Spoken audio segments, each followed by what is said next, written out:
Hey guys, আজকে তোমাদের সাথে শেয়ার করবো জামাই ষষ্ঠী শপিং ব্লগ। এখানে মা আর আমি বিকালবেলা রেডি হয়ে টোটো করে চলে গেছিলাম ব্যানাচিটি বাজারে। অল টাইম আমরা যেখানে যাই ভি2 আর স্টাইল বাজারে।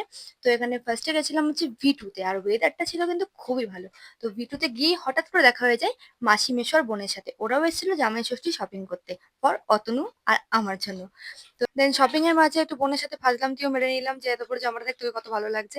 আর তারপর চলে গেছি রেডি সেকশনে। আর এখানে হচ্ছে মাসিদেরকে একটু হেল্প করছিলাম, তাই আমাদের শপিংটা করা হয়নি। মাসিরা শপিং কমপ্লিট করে নেওয়ার পরে আমরা আমাদের শপিংটা করবো। দেন এখানে চলে গেছিলাম স্টাইল বাজারে। এখান থেকে মাসি আমাকে আর বোনকে দুটো কুর্তি কিনে দিয়েছিল, তো এই কুর্তিগুলোই দেখতে গেছিলাম।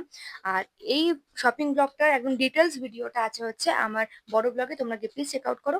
দেন এখানে দুটো কুর্তি ট্রায়াল করে দেখছিলাম, তো কোন কুর্তিটা নিয়েছি এটাও তোমার বড় ব্লগে দেখতে হবে। দেন একটু নেল সেকশনে গেছিলাম নেল পলিশ নেওয়ার জন্য। দেন এখানে নেল পলিশ নেওয়ার পরে ওরা চলে গেছিল, দেন আমরা গেছিলাম হচ্ছে আমাদের শপিং করতে।